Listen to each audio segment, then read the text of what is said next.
Ερχόμεθα στην αριστερά.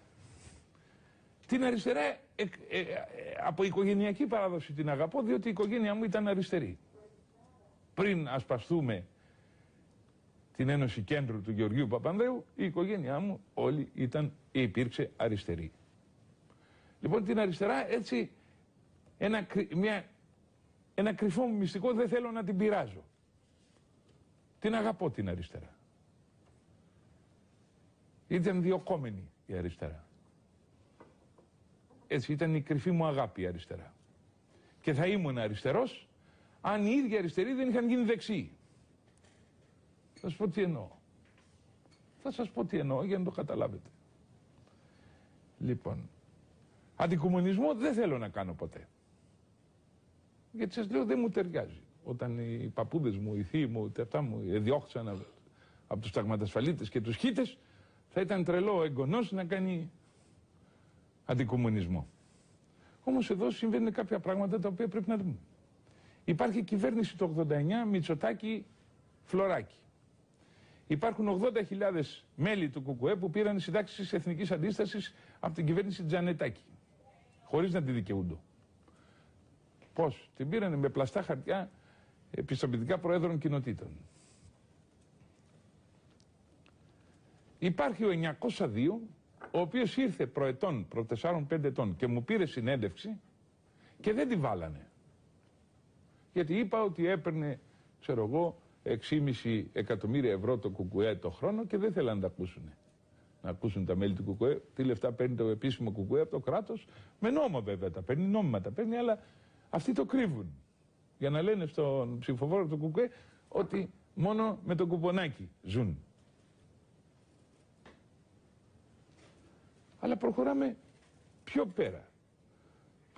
Η κυρία Παπαρίγα την ημέρα του Πάσχα χαιρέτησε τον Καρατζαφέρη, χαιρέτησε τον Καραμαλή, χαιρέτησε το Λεβέντη, με απέφυγε. Δεν καταλαβαίνω. Εγώ δεν καταλαβαίνω, κυρία Παπαρίγα. Προτιμάτε τον κύριο Καρατζαφέρη από τον κύριο Λεβέντη? Δεν τα αντιλαμβάνομαι. Αποφύγατε να μου δώσετε το χέρι. Την ημέρα του Πάσχα στο στρατόπεδο της Δεκελίας, αεροπορίας, ενώπιον όλων του Πρωθυπουργού, αποφύγατε να μου δώσετε το χέρι. Κυρία Παπαρίγα, η νέα γενιά προχωράει. Εσείς την θέλετε φυλακισμένη. Το λάθος του ΚΚΕ είναι ότι θέλει να φυλακίσει τον κόσμο στα τείχη του. Φοβάται τον διάλογο. Φοβάται τη συζήτηση. Ακόμη, κυρία Παπαρίγα, αν ερωτηθείτε, ο Στάλιν σκότωσε 180.000 πόντιους. Εσείς δηλώνετε ότι δεν το ξέρετε. Και όμως σκότωσε ο Στάλιν 150.000 πόντιους. Ξέρετε με τι αδίκημα, κυρία Παπαρίγα? Ότι έκαναν το σταυρό τους. Θρήσκος δεν είμαι, ο Καρατζαφέρης και ο Παπαθεμελής είναι. Αλλά δεν είναι και έγκλημα να κάνεις το σταυρό σου. Και επιτέλους πρέπει να έχεις το θάρρος. Εγώ τα λάθη του Γεωργίου Παπανδρέου τα λέω όλα. Όλα τα λάθη του Γεωργίου Παπανδρέου τα δέχομαι. Για το σχέδιο Άσεσον δέχομαι το ότι είχε καλές σχέσεις με τη Βασίλισσα Φρεντερίκη κάποια στιγμή για να πάρει την κυβέρνηση. Τα λάθη του Γεωργίου Παπανδρέου τα δέχομαι όλα. Ότι πήγε με τον Παπάγο κάποια φορά υποψήφιος. Όλα αυτά, το Λαϊκό Κόμμα, όλα. Τα λάθη του Γεωργίου Παπανδρέου τα δέχομαι. Και γι' αυτό εμείς του κέντρου είμαστε ανοιχτοί σε διάλογο, στο μυαλό. Εσείς είστε κολλημένοι, σαν τους Ιαχωβάδες, σαν τους μερολογίτες, φανατισμένοι. Φοβήστε να κουβεντιάσετε. Ότι αν κουβεντιάσετε μπορεί να σας παρασύρουν. Ενώ έπρεπε, αν πιστεύατε στον εαυτό σας, να κουβεντιάσετε με όλους, μήπως πείσετε και εμάς. Αν ήταν καλό το ΚΚΕ, κυρία Παπαρίγα, θα με είχατε δίπλα σας. Αλλά ο Κολοζόφ είπε ότι παίρνατε 2 δισεκατομμύρια το χρόνο από τη Σοβιετική Ένωση. Λεφτά τα οποία ήρθε ο Γέλτσιν και τα ζήτησε από την Ελλάδα. Και τι έκανε ο Μητσοτάκης? Ξέρετε τι έκανε ο Μητσοτάκης όταν ο Γέλτσιν ήρθε στην Ελλάδα και ζήτησε τα λεφτά που έδινε στο ΚΚΕ? Έβαλε τον Τίμο Χριστοδούλου, Υπουργό Εθνικής Οικονομίας, και χάρισε σε 7 εταιρείες που κάνανε εξαγωγές στη Ρωσία και η Ρωσία δεν μπορούσε να τις πληρώσει, χάρισε $100 εκατομμύρια Ακούτε τώρα, υπήρχαν ελληνικές εταιρείες που όταν έπεσε ο υπαρκτός σοσιαλισμός στη Ρωσία, ο κομμουνισμός, χάσαν τα λεφτά τους. Είχαν κάνει εξαγωγές και δεν επληρώθησαν. Ήρθε λοιπόν ο Γέλτσιν ζητώντας τα λεφτά που είχε παρανόμως δώσει το ΚΚΕ στην Ελλάδα.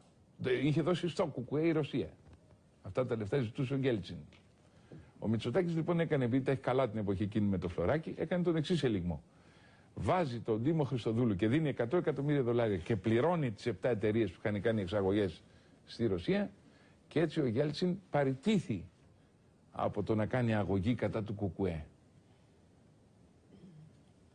Είναι αλήθεια, κύριε Τίμο Χριστοδούλου, αυτό? Ζεις, κύριε Τίμο Χριστοδούλου, είσαι ο συμπέθερος του Καραμαλή του Αχιλλέα, έχει παντρευτεί ο γιος του Τίμου Χριστοδούλου την κόρη του Αχιλλέα Καραμαλή και είναι εφοπλιστής ο γιος Χριστοδούλου στο μοναστηράκι.